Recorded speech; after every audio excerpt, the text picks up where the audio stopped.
Thanks, Ranjana. Hi. Okay, so maybe we should start and people will keep joining in.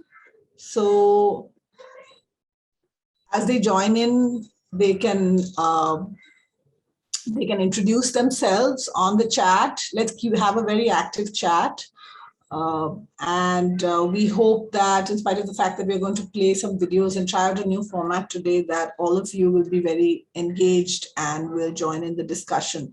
So welcome everyone. I'm Suranjana. I'm from the Viro Commission. We are doing this event as part of the virtual South Asian Resilience Hub, which is organized by GRP and ICAD. Big thanks to both of them. And we are doing this event together with Swayam Shikshan Prayog in India and Slum Dwellers International. So welcome to this discussion on warriors, not victims. We're looking at women-led approaches to building resilience. And this is a place that we are also talking about what we call the locally led adaptation principles, LLA principles, which I'll introduce to you in a bit. We know that in South Asia, there's a very large number of hotspots where communities are living in highly disaster-prone places. We know that the disasters are growing in both frequency and magnitude, and the majority of those are related to climate change. And we work with large numbers of women's groups in South Asia and across the world. And these women's groups are really leading the charge against climate change by working hard to protect their families, coming up with innovative strategies to create safer communities and reduce the impact of disasters and climate change on their communities. And we're going to hear a little bit more about that in a bit. Can I ask people to keep their microphone muted? This discussion today will be, because of the challenges in relation to getting grassroots women and leaders online, what we've tried to do is we've tried to record some of their remarks, and we'll play them for you. But we're trying out this new format where we'll play some recorded remarks, have some discussions, and hopefully it's going to be a very lively discussion, because I know all of you in South Asia and in other parts of Asia have a lot of experience and insight to offer. And the special thing about this event is that we are trying to look at what policy lessons we can bring out from the work that is presented here today. And we want to send a set of messages, a set of advocacy messages to COP and to government officials who are in the blue zone in Glasgow at COP26, which is starting on November 1st. So with that, let's go to the slides and walk you through some of the preliminary information. Shraddha or Anvesha, can you take the floor and go through the Zoom etiquette, please? Thank you. Good morning. Some housekeeping rules in the beginning is that the meeting is being recorded, and we might make this available on our social media pages or website. Please notify Hafiz, Fahad, or me, Shraddha, in case you find anything offensive in the content. Please close all non-essential applications on your device for best viewing of the videos, etc. Please keep your microphone on mute when you are not talking so it doesn't disturb the other speakers. And please raise your hand if you want to speak so the host is informed that you want to make a comment. Thank you. Okay, so with that, shall we look at the locally led adaptation principles for a couple of minutes?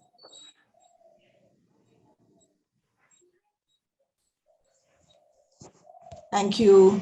So the locally led adaptation principles, which about 70 institutions have now endorsed, are a response to the fact that There was some great research done by IIED, which was showing that a very small proportion of resources of international climate finance resources actually go down to the local level, where the impacts of climate change are being most intensely felt and where the most vulnerable people are located. And the Global Commission on Adaptation created this track on locally led action, which is actually creating a really strategic entry point for all of us to bring together and aggregate our work, look at our work more carefully, analyze it in the light of climate change, climate policy, and climate finance, and also present these lessons and insights as well as our policy recommendations to institutions that are engaged in the climate policy debate. So you can see from the principles which are drawn from locally led initiatives, they're both normative and operational principles. They talk about the importance of local decision making, which is close to where the challenges and problems are being experienced, building a robust understanding of climate risk and understanding climate information and uncertainty, the need for patient, long-term investment that is accessible locally, the ensuring transparency and accountability, very important, looking at structural inequality, the underlying risks, looking at how vulnerability persists because of structural problems that are at the heart of ongoing vulnerability, which we need to try and dismantle. We need flexible programming, the ability to learn and adapt quickly to ongoing cascading crisis, a variety of different crises which we are experiencing as a result of climate change, and investing in local capacities and local institutions, building local expertise in order to combat the impacts of climate change. And of course, the idea of partnering with diverse entities and partners who bring to the table diverse capacities and perspectives, which are all needed to fight the negative impacts of climate change. So let's start with our discussion this morning. As you listen to the grassroots leaders and some of the discussants and policy champions who have really been supporting the work that is being led at the grassroots level by local communities and groups, just keep in mind a couple of questions. One is, what do you see as the major value of grassroots-led actions on climate resilience and on disaster? Where do you see the major benefits, and how do we make these benefits and this value that groups bring more visible? How do we make the invisible more visible, particularly to policy and government institutions? So making the invisible more visible.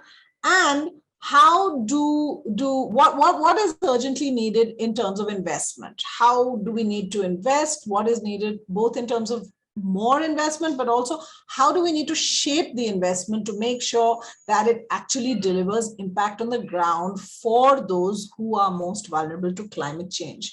So with that, let's go to our presentations this morning. What we're going to do is intersperse the presentations and with some discussion. Please feel free to use the chat to share your observations, and after the presentations, we'll try and have some discussion before we go to the next presentation. So welcome once again, and we look forward to a very interesting and lively discussion. So thanks.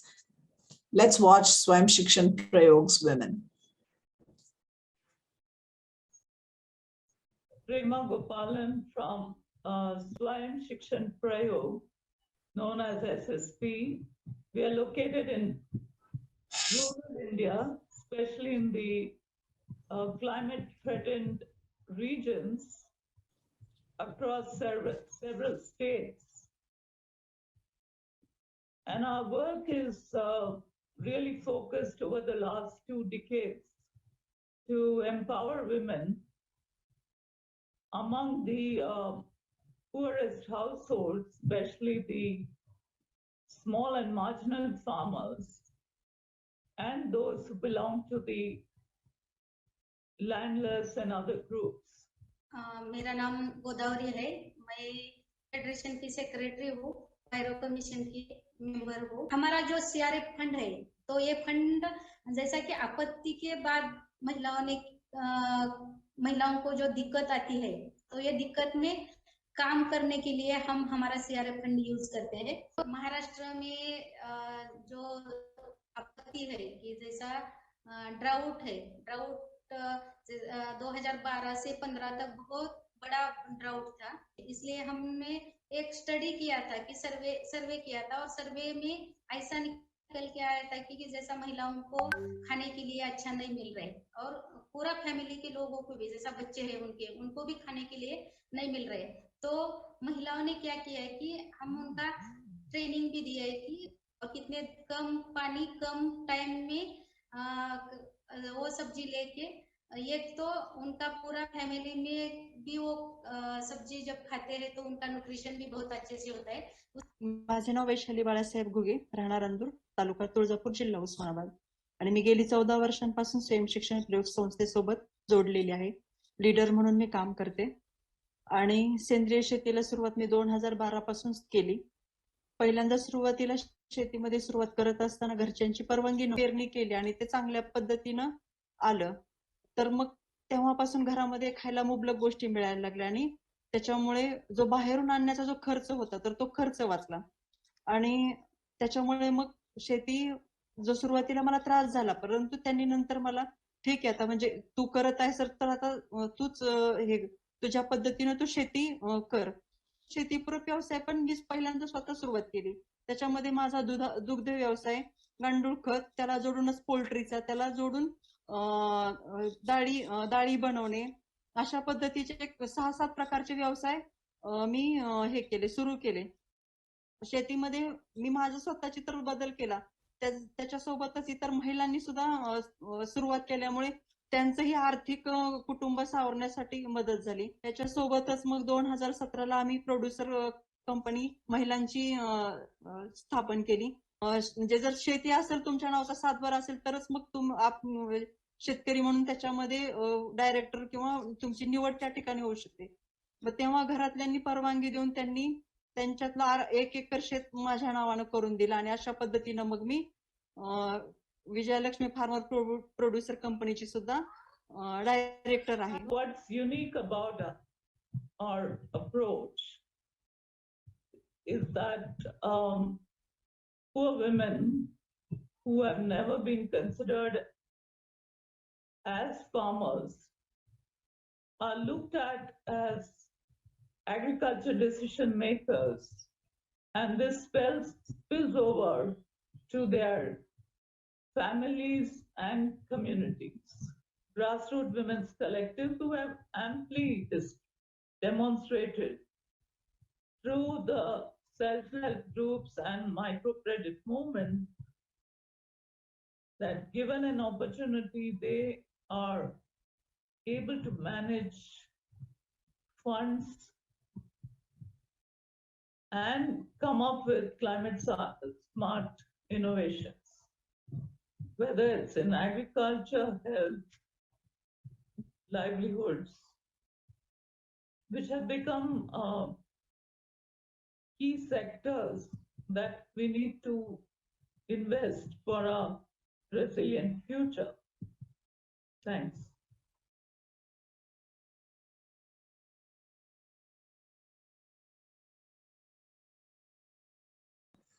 Thank you to Swayam Shikshan Prayog, the women's groups, as well as to Prema for her remarks. I was wondering if any of you wanted to come in here and maybe just take a couple of minutes to give your response. If not, we'll go to the next video. And I want to make special mention of my colleagues Anvesha and Shraddha, who have worked very hard to put together these videos and edit them. So big thank you to them. And you can see that they've done a really fantastic job in a very, very short period of time working with women and institutions. And often our women's groups have very poor connectivity. So it's quite a lot of work. So I want to make special mention of them here. So any comments that you want to make in relation to what you just saw? Can I just ask you to raise your hand if you're interested to say anything, or would you like me to continue to screen a couple of more remarks from our institutional person, Sarabjit Singh, who's from UNICEF India. He's a DRR specialist at UNICEF India. So feel free to write your comments and questions in the chat. But I think it's important that I hope you all could see that women's groups, far from being helpless victims, are very much leading the fight against climate change. And you can see that it very much fits with the title of today's discussion, which SDI gave us. They're not victims, they are warriors. So warriors and not victims of this crisis. Let's go to the next video if no one wants to come in here and comment.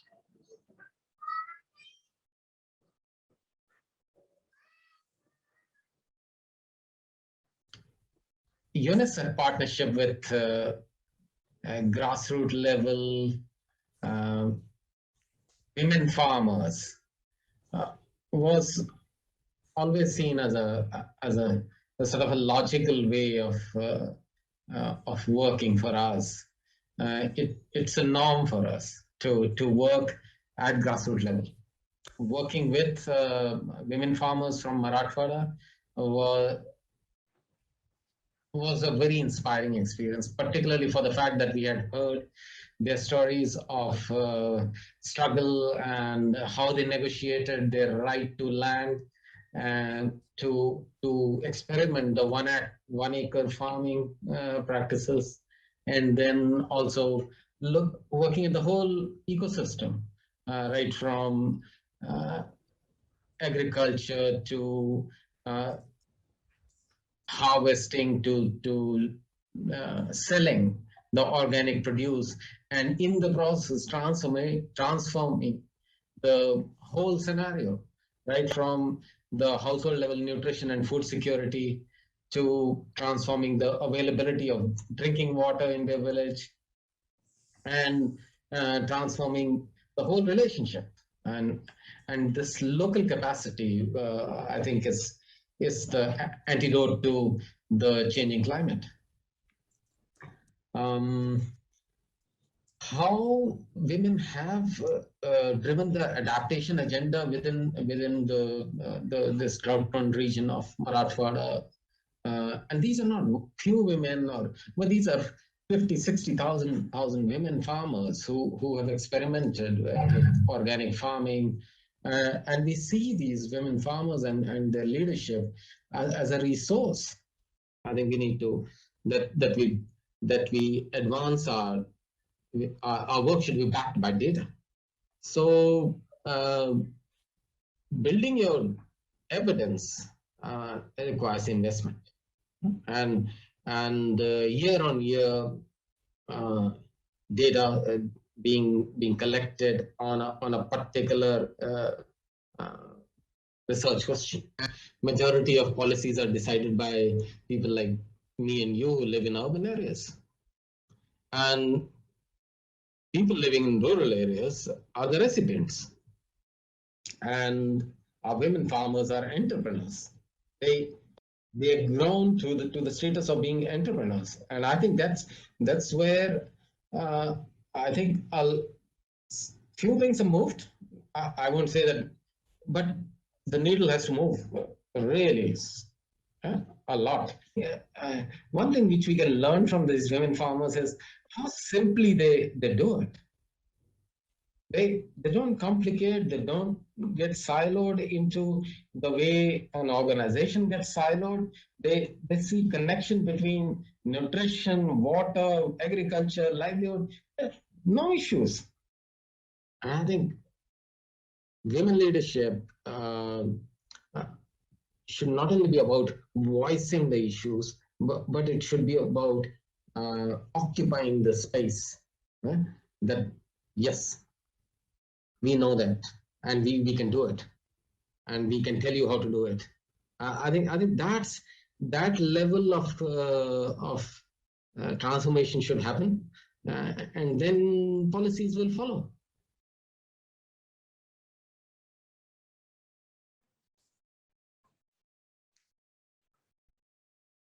All right, big thanks to Sarabjit Sahota there from UNICEF, who talks about the importance of data and evidence.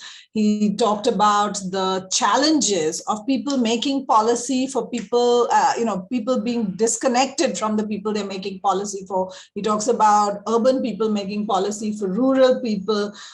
He's talked about how women's solutions are simple, as in they're integrated solutions. They look at solving the problem, not at departments and siloed kind of solutions that often institutions do. And clearly he's been very inspired by the work of the women's groups that UNICEF is working with in Maharashtra. I see that Sheila wants to come in, and I was going to go to you later, but Sheila, feel free to make some brief comments right now. Come in, Sheila, the floor is yours. Hi, Suranjana. Hi, everybody. I know that I'm coming later to talk about urban, but the work of Swayam Shikshan Prayog is an important lighthouse process that turned people who were serious victims of drought to produce the most important, scalable, and amazingly multidimensional impact in the climate space. And that's what I want to bring out here, that it wasn't just that they got food for themselves, they got empowered, but the reality is that more than 60% of the Earth's surface is going to face exponentially growing drought.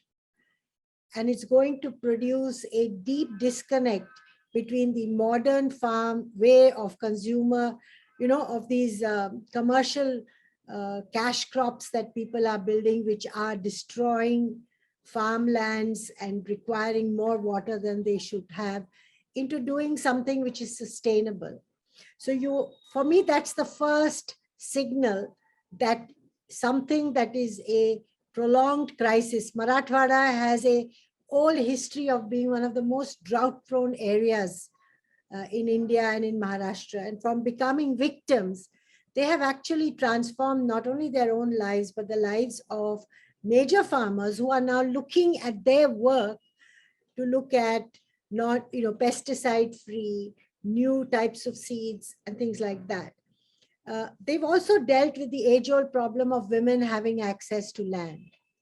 And the last point I want to raise, which was raised in another webinar by a scientist who now heads TERI in Delhi, which is that worldwide, there is a feminization of agriculture, because most of the small farmers and marginal farmers, in order to diversify their incomes, the men are going into the cities and the women are managing the agriculture. And so an important recommendation I feel that we have to make in this process is to recognize the volume of marginal farming that is done by women, and how farming practices are not designed around their aspirations, their needs, building their knowledge, giving them resources, and building their capacity. So I think I just wanted to put that in the front in terms of our collective asks. So thank you. Fantastic. Thanks a lot, Sheila. So we need to look at what are women's aspirations. And we know also that it's been a struggle for women to negotiate for their status as farmers. And now they're gradually being recognized as farmers, which, one would never have realized this if this kind of work hadn't been done and women hadn't talked so eloquently to us about this idea. So we need institutions more and more to recognize them as farmers, and therefore then shape the technologies and policies and finance that they are putting into small farms and in ways that women can actually access and use this. Prema Gopalan, I see that you're here. Would you like to add any brief remarks? We heard a little bit from you, but if you want to add anything that speaks of either important lessons that need to be upstreamed where policy is concerned in India and in South Asia, or if you want to say anything about where you believe that urgent and important financial investments are really needed. I don't want to put you on the spot, but if you're ready to, please, Prema, go ahead. Yeah, thanks, Ranjana. Can you, I would have liked to come in a little later, but. Sure, you can if you like, but yeah, why don't you go ahead if you're prepared now, go ahead. No, I'll just make my points after 15-20 minutes anytime. Sure, okay, we'll come back to you, sure. Yeah, sure. All right, is there anyone else who would like to make a point now, or I'm not tracking the chat. If there's anything, Anvesha, please draw my attention to it. If there's, we have some other, interesting remarks coming in from Nepal now. So I'd like us to play those.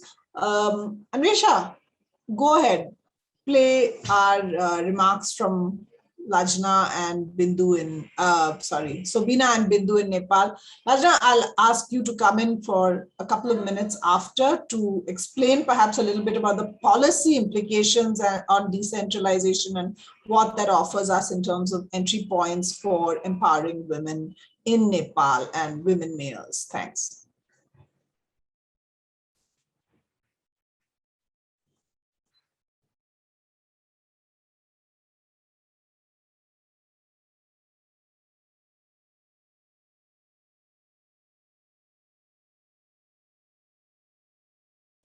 I think we don't have sound.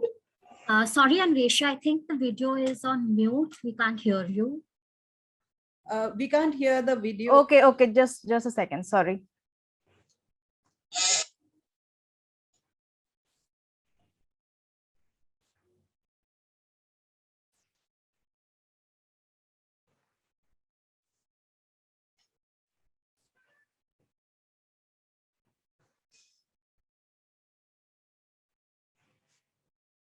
नमस्ते, म बिन्दु श्रेष्ठ, सामुदायिक महिला मञ्चको अध्यक्ष, वाइरो commission एसिया regional कमिटीको अध्यक्ष तथा governing काउन्सिलको board सदस्य। सामुदायिक महिला मञ्च समुदायमा पछाडि परेका निम्न आय भएका महिलाहरूलाई आर्थिक सशक्तिकरण गर्ने कार्यको उद्देश्यले खोलिएको संस्था हो। यस संस्थामा समूह र सहकारी गरी 35 वटा संस्था छन् र सदस्यहरू करिब 35,000 र यसको पुँजी 1 अर्ब भन्दा माथि रहेको छ। सामुदायिक महिला मञ्च नेपालको 5 वटा प्रदेश र मुख्य 13 वटा शहरमा चाहिँ कार्यक्षेत्र रहेको छ।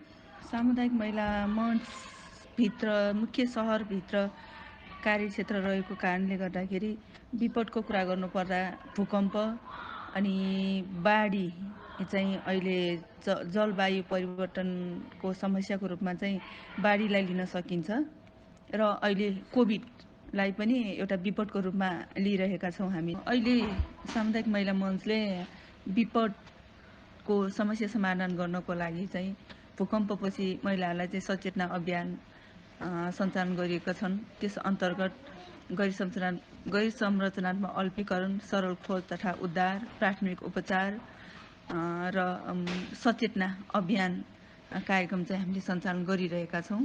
अर्को कुरा जलवायु परिवर्तनको कुरा गर्नुपर्दा अहिले जलवायु परिवर्तनले गर्दा जाडोमा धेरै जाडो, गर्मीमा धेरै गर्मी र पानी पर्दा धेरै पानीले गर्दाखेरि कृषि उपजहरू उत्पादनमा चाहिँ कमी आएको छ, जसले गर्दाखेरि यो समस्या समाधान गर्नको लागि चाहिँ विभिन्न वैकल्पिक उपायहरू खोजी गर्ने क्रममा चाहिँ टनेल बनाएर चाहिँ कृषि तरकारी खेतीहरू गर्ने गरिरहेको छ। र अर्को महिलाहरूलाई चाहिँ कौशी खेतीमा पनि प्रोत्साहन गरेर आफ्नै घरमा सानोतिनो तरकारी खेती गरेर चाहिँ आफ्नै घरमा उत्पादन गरेर खानको लागि पनि हामीले काम गरेको छौं।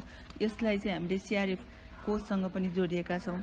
अहिले यो हाम्रो सहकारीका करिब टोटल सदस्यको चाहिँ 5% महिलाहरूले चाहिँ आफ्नै अगुवाईमा चाहिँ यो तरकारी खेती गरिएको छ। यसमा पनि विशेष गरेर टनेल सिस्टम थोपा सिँचाइ प्रयोग गरेर छ। उदाहरणको रूपमा चाहिँ हाम्रो एकजना सदस्य कालीमाटी तरकारी बजार सहकारीको चाहिँ करिब 35 रोपनी जग्गा भाडामा लिएर आलु, गोलबेडा, काउलीको चाहिँ खेती गरिराख्नु भएको छ। त्यस्तै गरेर ठानकोट महिला जाम सहकारीको एकजना सदस्यले 13 रोपनी जग्गा भाडामा लिएर आफ्नै नाममा चाहिँ यो कृषि फर्म दर्ता गरेर चाहिँ महिलाहरूले जुन जलवायु परिवर्तन विपदबाट समस्या हुँदाहुँदै पनि उत्पादन गरेको उत्पादनलाई बजारीकरण गर्नको लागि चाहिँ विभिन्न सङ्घ संस्थाको चाहिँ सहकार्य जरुरी छ, जसले गर्दा उनीहरूले उत्पादन गरेको चिजलाई चाहिँ मध्यस्थकर्ता बिना नै बजारीकरणमा बजारमा लानको लागि चाहिँ सहयोग पुग्नेछ।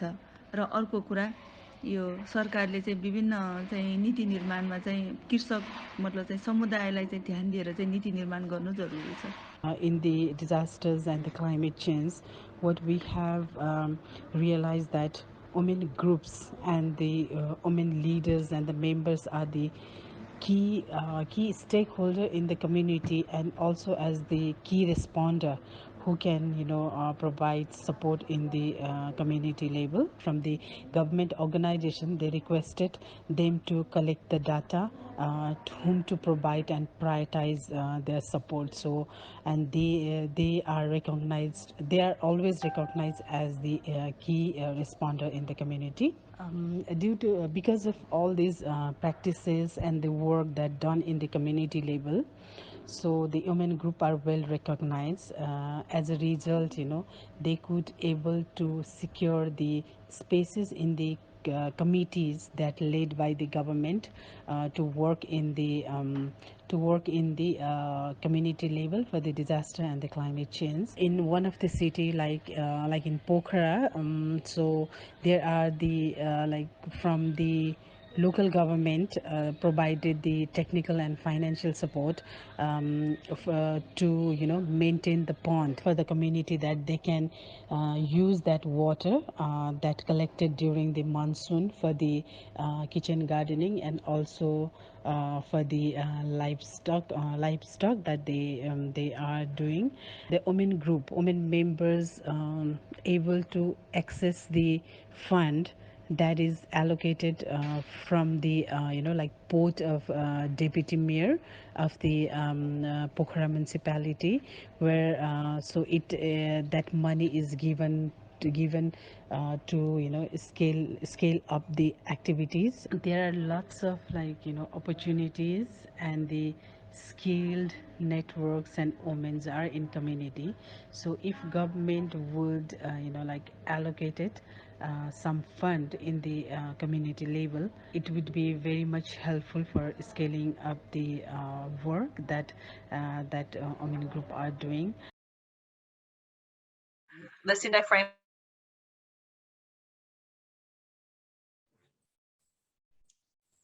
All right. Yeah, so I think that the example of women's groups in Nepal shows us very clearly that women are not only engaged in organized emergency response with their municipalities, but they're also working to improve food security and livelihoods on a long-term basis, and the kinds of again, here you can see that they're working on water with the municipality. They're working on urban vegetable gardens, and they are essentially testing out a range of different strategies. I think Lajna Manandhar, who is the head of Lumanti, is present here. Lajna, are you here? And can you unmute? Yes, Dana. Hi, welcome. Welcome, Lajna. Lajna, I think that, can you help people in the audience understand the constitutional reform and decentralization policy in Nepal that really empowers women in local government and puts money and authority in their hands? Because I know that you're really, women's groups are really trying to collaborate and work with these authorities. So can you give us a little bit of a sense of the policy context there very briefly. Thanks. Over to you. Yes, no, the local governments have power. The local governments have power actually to implement the activities at the local level. And in most of the municipalities, the deputy mayors are women, right? But still, I think they haven't been able to do much because of the lack of resources, knowledge, and so many shortcomings. Like they haven't been able to do much in terms of developing, contributing in the capacity enhancement, empowerment, or improving livelihoods, access to better opportunities for women. Much need to be done, but then not much also has actually done. But now currently we have been actually working in partnership with the newly formed network of the deputy mayors of in one of the regions, in the western regions, in Lumbini province now. All right, and so the work we have actually just initiated, to work together and also organize training to the women for enhancing livelihood opportunities and also developing their entrepreneurship skill as well, right? So a lot of things we are exploring, and it's really going very well, but still a lot need to be done.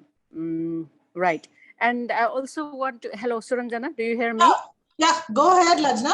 Right. Actually, see, now I heard Sheila speaking and Prema, speaking, right? And just reflecting and just echoing what Sheila has said, I would just like to say that, there's a lot to be done in terms of improving women's access to the appropriate technologies, agricultural technologies. I'm just thinking, I remember, I did my MPhil thesis on the role of women in subsistence agriculture. That's a long time back, nearly 30 years back, right? And then I actually studied, the women's, the role of women in subsistence agriculture and the impact of technology in agriculture on women, and even at that time I have seen that, whatever the new technology has been introduced that has not been appropriate or friendly to the women. And when the new technology is actually introduced, women don't have control to it, right? They don't also have access to decision making and no control. And even the income generated from that is also the women were not controlling. And I think, that is still valid even today. So we need to see, how we actually enhance the power, the capacity of women now, because see, the situation also changing. The men are not there, women are in control, and also this the climate impact is also aggravating, right? So the whole situation is changing now, and we need to see how we can actually build the capacity of the women to work accordingly in this changed environment. That means the policy has to be in favorable of the women, the technology, access to informations, and also in the local language, right? That is very, very important. So I stop here now, Suranjana. Thank you so much, Lajna. Thanks. I think that both the things Lajna talked about, one is the idea that you have a constitutional reform and decentralization policy that provides opportunity and space to get resources and more authority at the local level, which are very important opportunities. But like many other countries, and certainly it's the case in India also, those local governments are not fully empowered. They don't necessarily have the resources nor do they have the enough information, knowledge, and capacity to take action. But the efforts of women's groups to partner with them and work together is part of trying to strengthen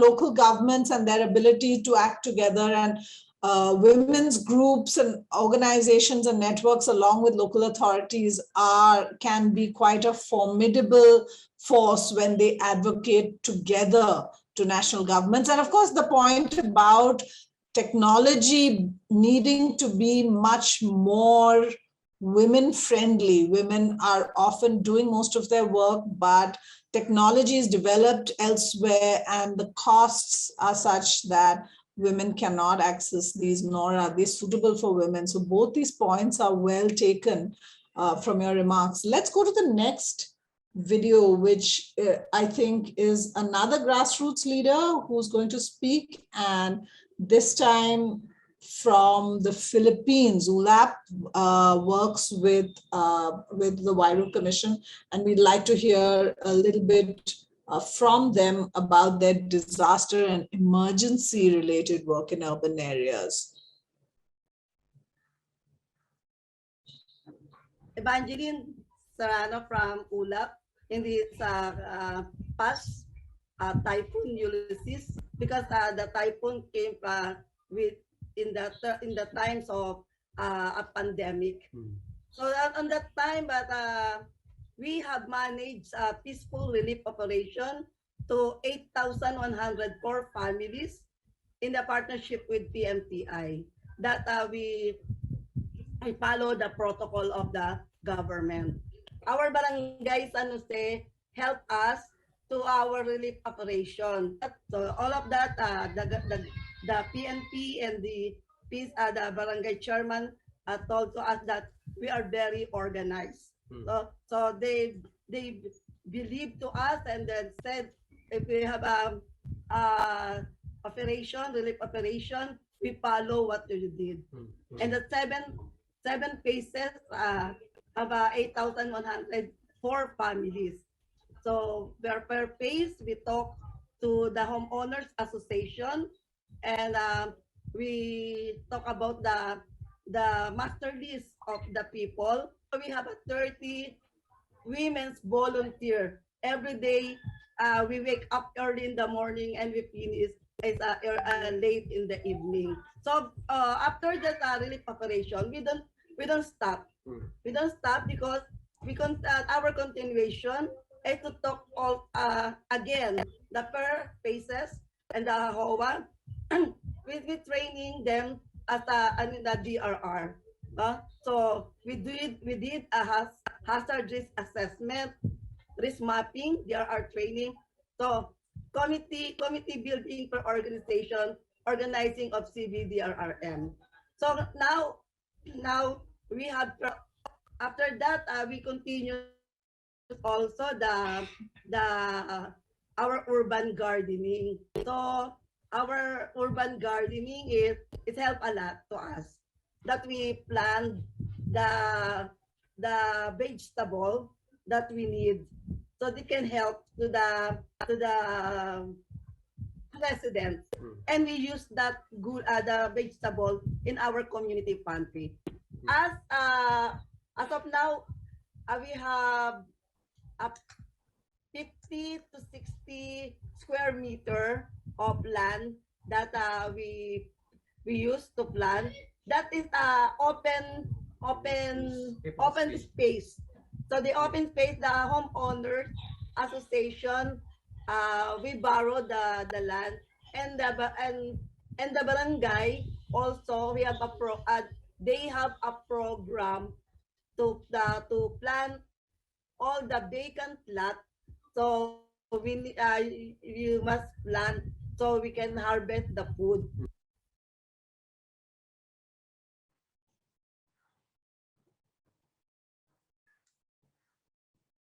Is that it? Yeah, that's okay. it.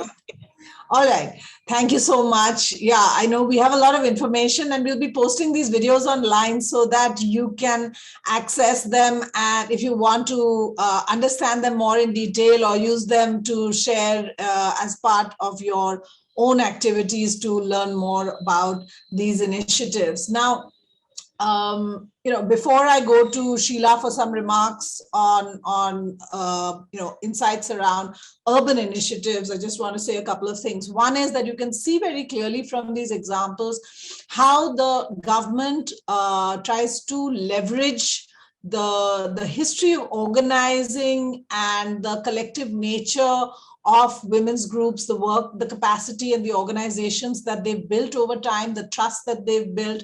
And you can see that where women's groups are well organized, the government invariably benefits from putting resources in their hands and giving them a role in distributing resources after disasters, where we know things are very chaotic, and it can really lead to a lot of conflict also when resources are not well distributed. And of course, then we have the urban gardens in urban areas and kitchen gardens and backyard gardens in rural areas, which have been this fantastic, it's almost been like a sort of a quiet revolution through which women's groups and communities all over the world have been planting these gardens to improve nutrition.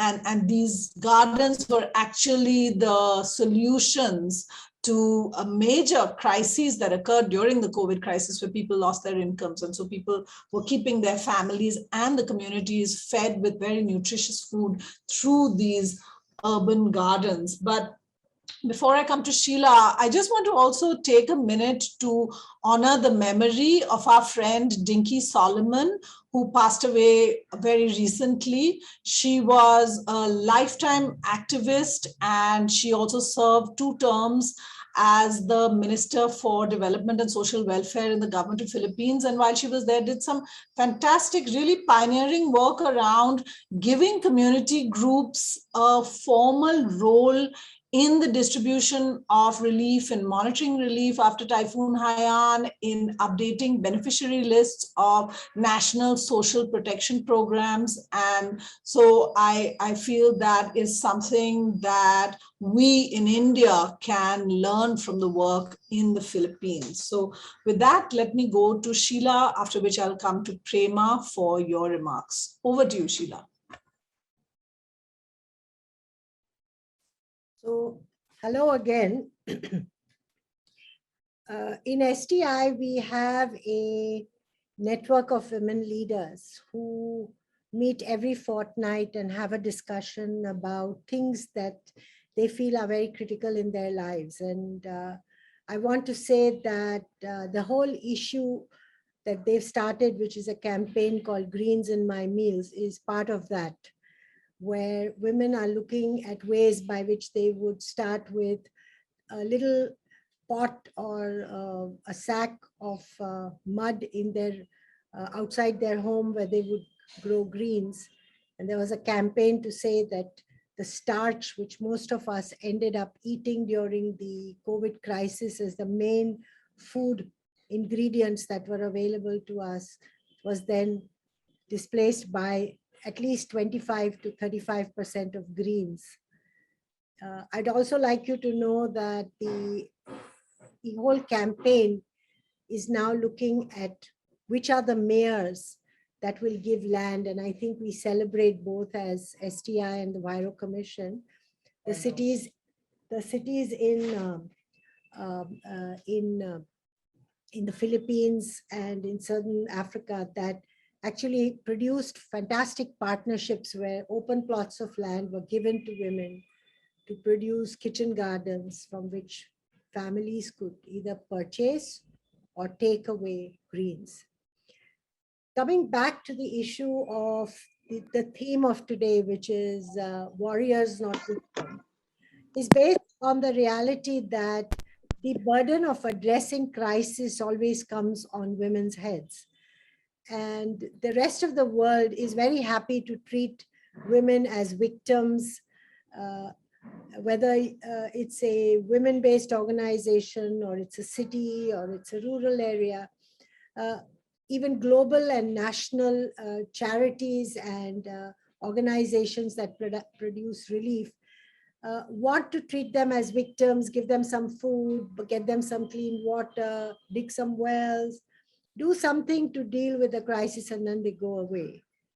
And what women are finding is that these crises are actually not happening once in a decade or 3 decades, but they're happening very, very often. And that women are fed up of behaving like victims and they want to do something about it. So the clarion call of grassroots women is, how do you turn a crisis or a challenging event in your life into an opportunity for transformation? And we see in the climate space and in the development space a fantastic opportunity for that crisis to produce behavior change, not only amongst women, but also in their families, their neighborhoods, and their cities in our case, and rural administrations in rural areas to say, what can we do so that this event doesn't destroy our life and devastate us and put us like several generations behind for all the things that we have done. The second thing we're saying is that this has deep connections to both the development investment that is needed, as well as the adaptation of practices and behaviors that ensures that you are not again devastated in this way.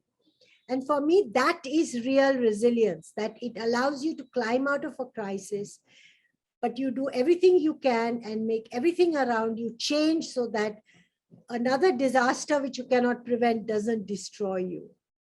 Now, this is also connected in a big way to the discussions this year in the COP related to how much resources should be provided for adaptation.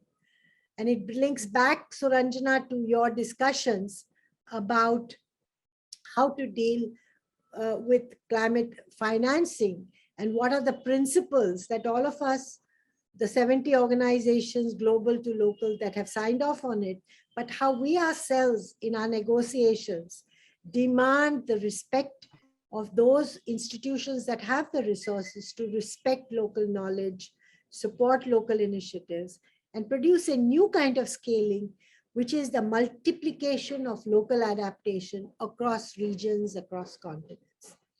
And finally, the other issue which I would like all of us to come back to in the end is also about the fact that the discussion again, which is going to happen in the COP this year, which is the initiative of the least developed countries, is that of loss and damage.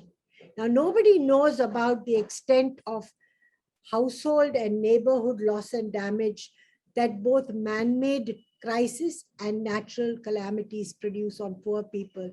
That is never calculated.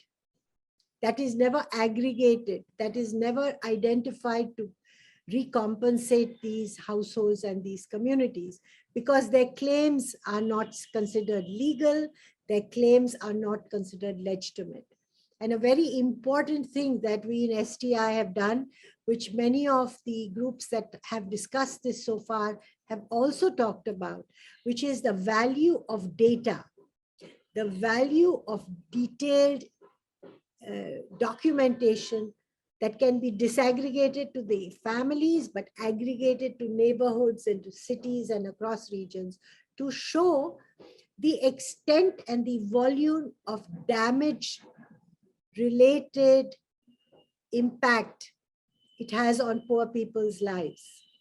And so I think that when we end this discussion, our recommendations should not only be on recognizing the role and contribution that people are facing and developing in their own lives, but the roles and responsibilities that global, national, and local institutions have to work in partnership with local communities and women's networks to ensure that adaptation and resilience builds the way forward to first anticipate the challenges that are growing, but in the long run to produce solutions that are robust enough to produce long-term resilience. I don't know if that's enough for you, but I think I'd like to end there.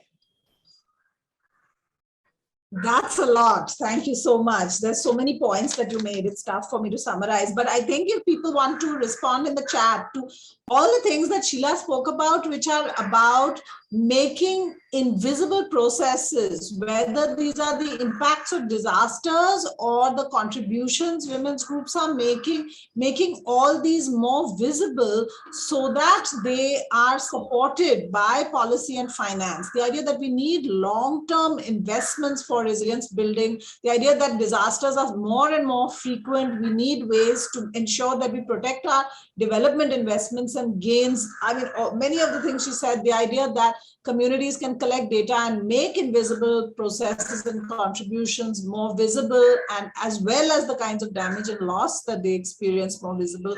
All of these are vital. And so please share with us your own insights from the chat, from your work and your responses. But let's go to Prema now. Prema, please go ahead. Yeah, hi everyone. From SSP and from Vairo Commission, I think just to add to some really important points that Sheila has already made, not counting women as economic contributors to the economy doesn't really benefit either the government, and of course it doesn't benefit women from really poor families. So I think I'm really hoping that at the COP, when this discussion is there on climate adaptation, women's groups who are organized will be counted as climate leaders. By not doing so, we will not be able to address some really pressing global problems, whether it's around water, food security, livelihoods, and so on. And definitely we have many emerging problems after COVID, including the lack of education for mainly girls and boys in the rural areas for the last 2 years. So they are either going to drop out of school or be there. And this would cause more than a triple burden on women. So recognizing this, I think I'll just go directly to the recommendations that we have. One is to look at investing in women's leadership, especially in the light of devolving power and resources at the local level. So what I'm saying is that climate adaptation strategies absolutely have to be local. And as Sheila said, several organizations have signed off on that. And linked to that, the Community Resilience Fund that's practiced by several grassroots women groups all over has proved beyond doubt that when you place money in the hands of women, then they are absolutely able to experiment and innovate on climate solutions, which are, I do feel strongly that that's the only answer to several global problems that we have. And the earlier presentation on the women and agriculture model shows very clearly that the silent revolution, where we have thousands of farmers, not just in Maharashtra and India, but in several parts of India.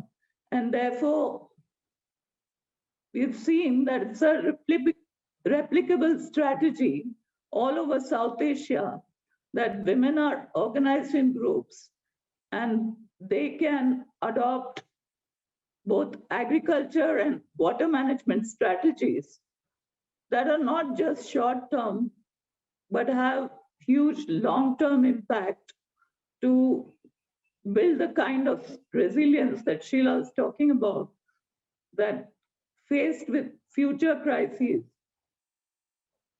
these groups and communities are the first to adapt. So with that, I would say that financial inclusion, financial and digital inclusion, which means trying to make it a level playing field for women at the grassroots, is really, really important as we move into the era of digital everything. So if women in the future need to be more connected, and I want to emphasize that grassroots women groups are not alone. They're not isolated. We've seen through the Vairo Commission network that everywhere they are working hand in hand with the local governments. And in the case of India, in our operational areas, we saw that with a little bit of support, women leaders were working hand in hand at the front line on COVID recovery and looking at how social protection programs that were designed for immediate relief could reach the right beneficiaries. So this was a really important task. And they took it upon themselves to see that when hardly any livelihood opportunities were there, they could reach social security and food security to the communities. So I'm saying whether it's long-term issues like water conservation and changes in and big changes in agriculture, which would lead to more sustainable ways of doing agriculture and protecting water and natural resources. So whether it's short-term or long-term, I do think that we need to invest in leadership and place resources, funds. And I really, really hope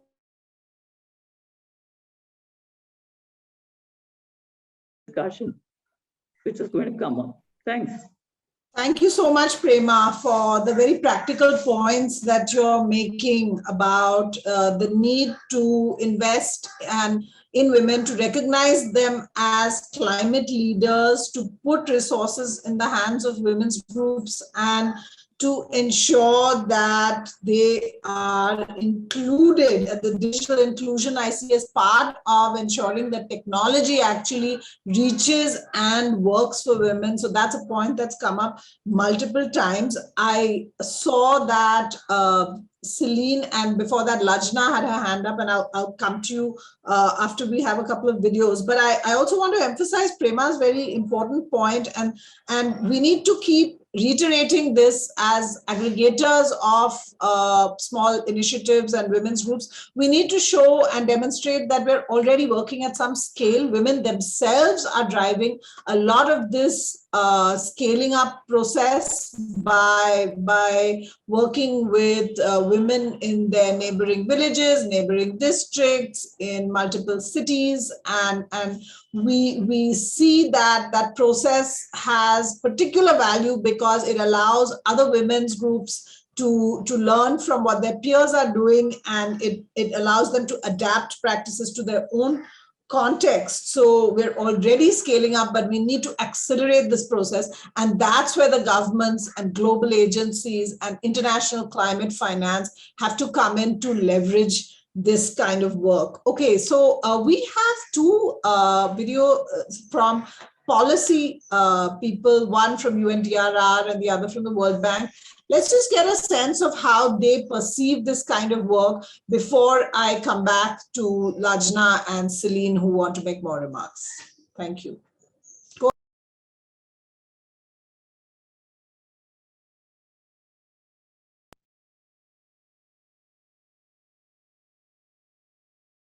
The Sendai framework recognises that women and their participation is critical to effectively managing disaster risk and to designing, resourcing and implementing gender-sensitive disaster risk reduction policies and plans. I think not enough focus sometimes is really given to women working at the local level, and particularly the investments, financing and funding in a sustainable long-term way, as well as support and capacity development. Gender relations influence how people's roles, responsibilities, and access to resources are affected by different hazards in a disaster.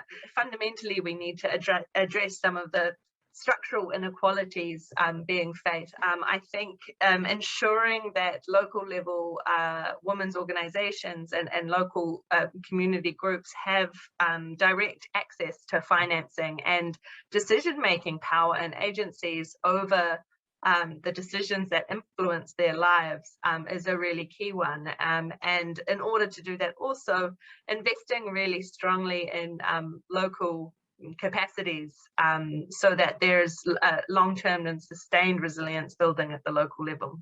You know, the real long-term partnerships with those communities, establishing those connections and listening and learning and engaging with the networks that exist can really help ensure that the participation is locally led and that the impact is long-term and sustainable. Really identifying those priorities that exist at the local level. Supporting, for example, in the DRR space, supporting community knowledge and awareness and understanding of climate change and disaster risks, using both traditional and scientific knowledge to inform the community level disaster risk management, you know, supporting and facilitating community-based data collection and hazard monitoring in order to understand the risks that communities face.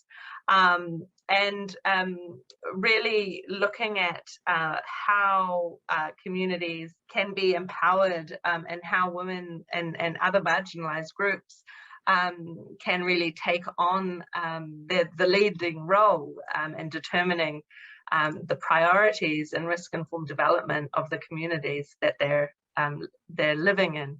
We look at loss at only one level. So, you know, we're not even looking at the household individual level in terms of economic loss from disasters. You know, within a household, actually, even that loss is gendered. So I think really one of the things that we need is a sort of transformational shift in how we think about the data and our understanding of disaster risk. I think the issue of accountability is a really interesting one. We need to see things shift a bit, focusing on gender equality and centering the experiences of women and girls as part of disaster risk reduction efforts.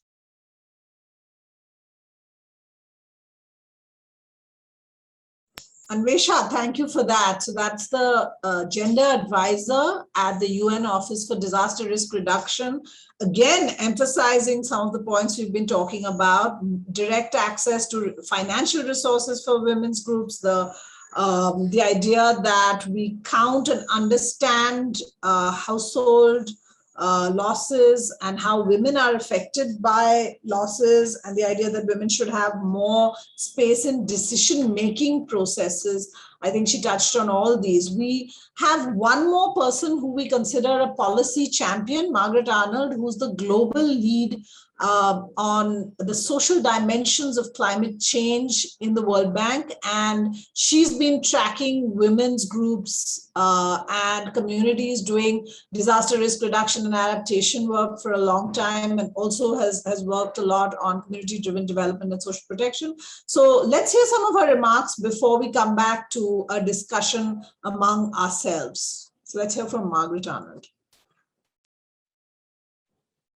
You know, we've seen this for many, many years in the areas of responding and building resilience to disasters, now, you know, and to climate change as well, to really anything. And the COVID-19 pandemic demonstrated once again how quickly and effectively grassroots women, Indigenous communities, you know, people on the ground mobilized very quickly and effectively to reach people, you know, based on the knowledge and expertise they have on their lived experience. So they mobilized around community kitchens, around, you know, personal protective equipment, sanitation, all of these things, and it's done effectively.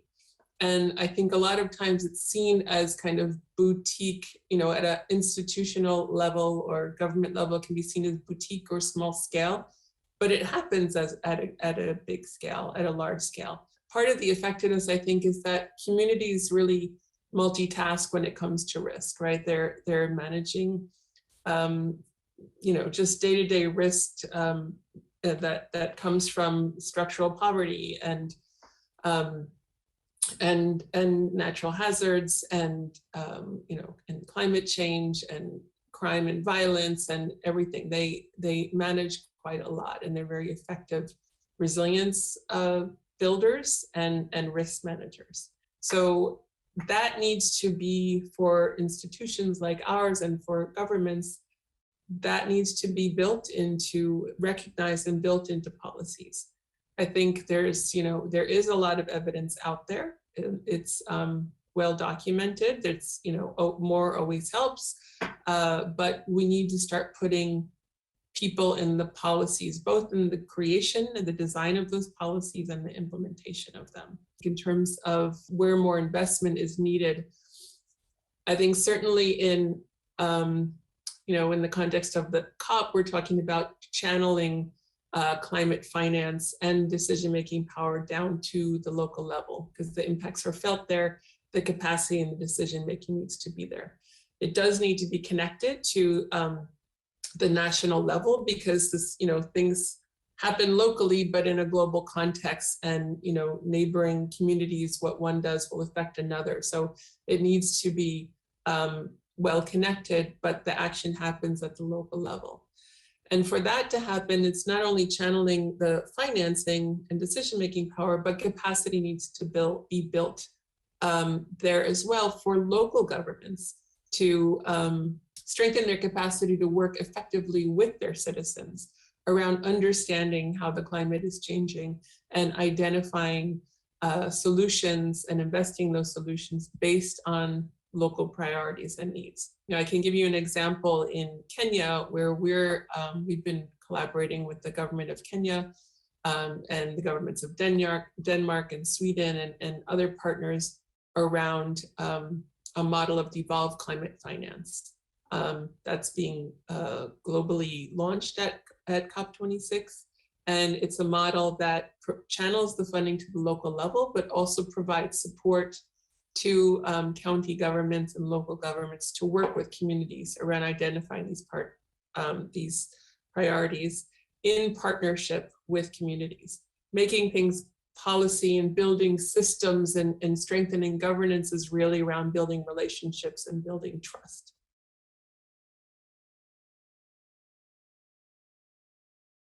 So I take away from Margaret's remarks the idea that it's important to engage people's organizations and networks in not just in implementation of policy, but also in shaping and designing policy. And it requires an investment in building the capacities of governments and local governments to work together in order to ensure that policies and programs are actually responsive to the needs of local communities. And that's what the policy that the World Bank is advancing with the Kenyan government is actually telling us. I mean, and it's a national policy that a national government is investing in to ensure that there's not only money at the local level, but also there's an investment in incentivizing and in linking county governments and subnational governments to local communities. So I think that's a very important takeaway for me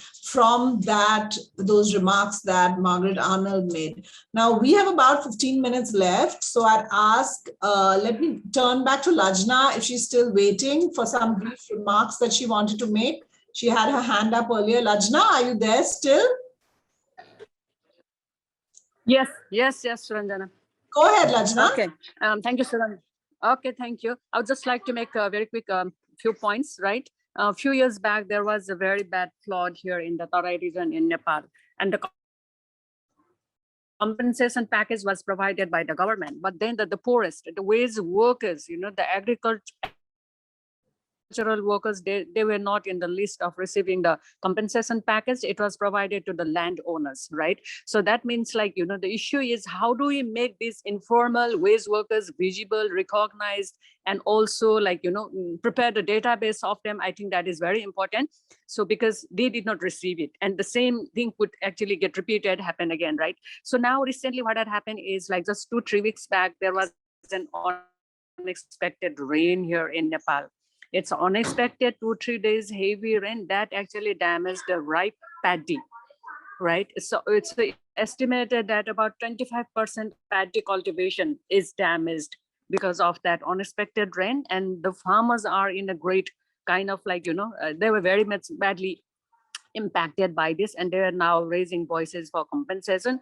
Government also pressure.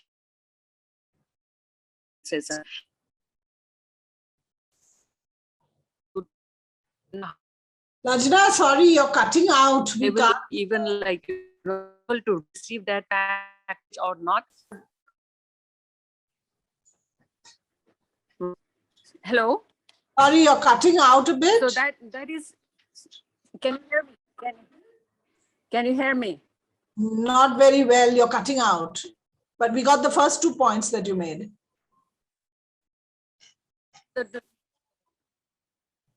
Can I request you? Okay, see, the last point I would just like is all. Sorry, Lajna, we can't hear you, but can I request you to put your last point into the chat, please, so that we can read it?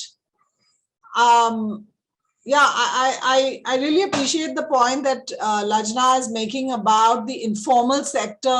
And we know that in terms of employment, the fastest growing sector in South Asia is really the informal sector. We have thousands of people who are vulnerable to disasters and climate change who are employed in this sector. And yet the government mainly has data on those who are employed in the formal sector, and that completely distorts how they compensate for losses in the event of disaster. So I think that is something that is very, that's an important point that we have to keep in mind across South Asia, I believe. Let's go to Celine. Celine, you had some remarks to make. And Lajna, I hope you'll put your final point into the chat.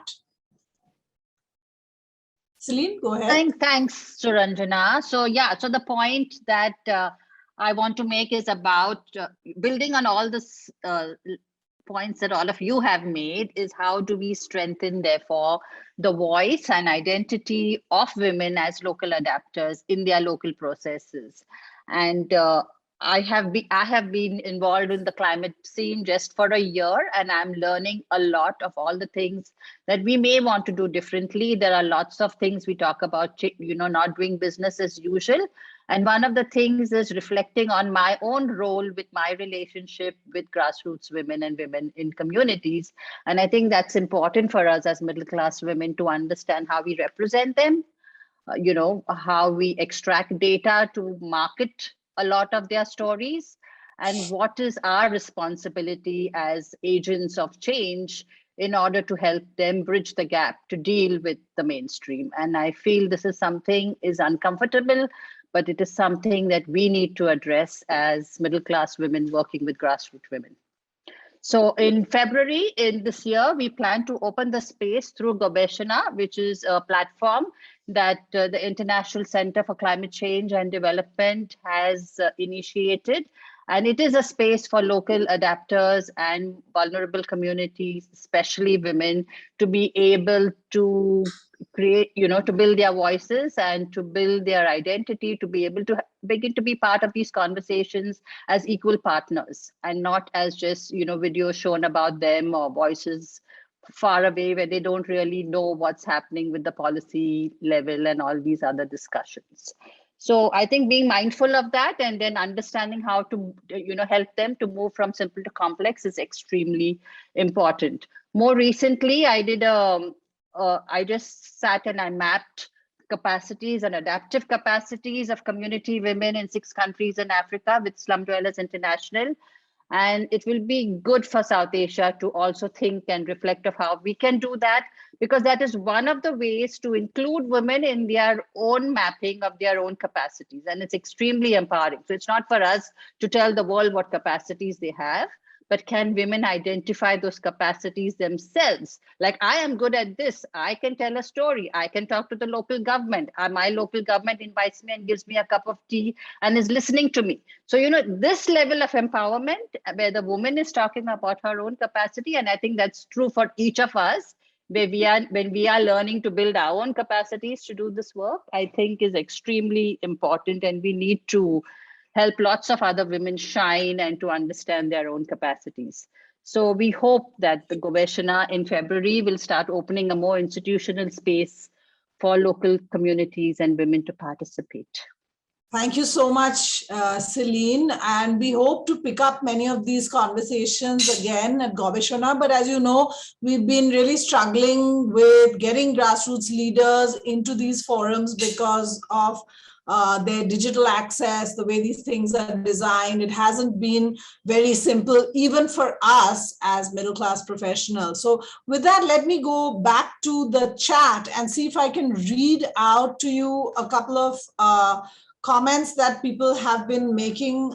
We can see that Sujata Mohanty has written a lot of points. She talks about the adoption of traditional technology and linking with traditional seeds, local crop diversity, and promoting no-cost, low-cost production.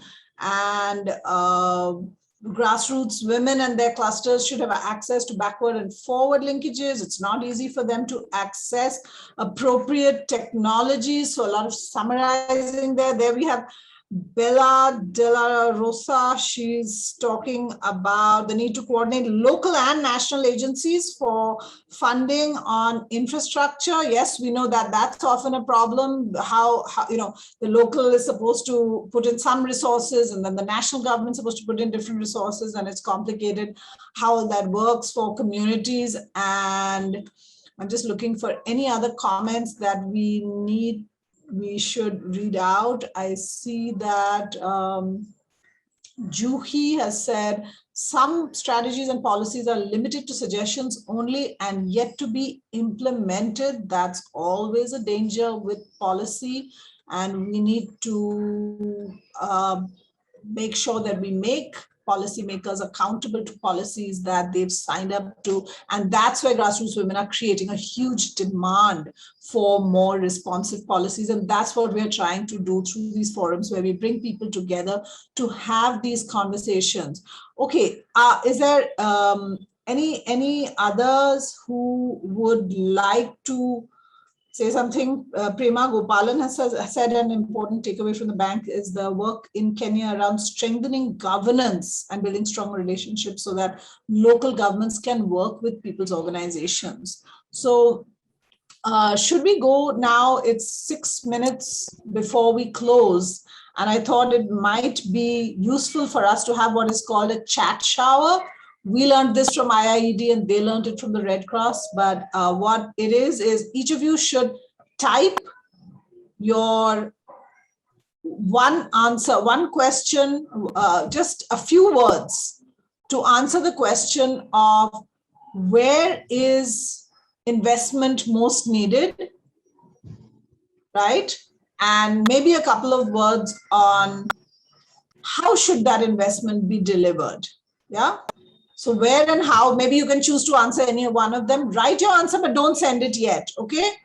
So when I'll give you a couple of minutes, when people are ready, we'll get all the answers at the same time. So how should investment be delivered? Some people may prefer to talk about the how, and others may prefer to say something around the question of where do we most need to invest? And remember, we want to summarize these and send our messages to the negotiators at COP26 who will be at the Blue Zone. And big thanks to IIED for GRP to actually taking our messages from the South Asia Virtual Hub to the negotiators at the climate conference. So where is investment most needed, and what do what do we need to do to make sure it gets to where it's needed? So how should it be delivered? So what do we want to invest in? How should it be delivered? Ready, steady, go everyone. Send in your suggestions, please, now.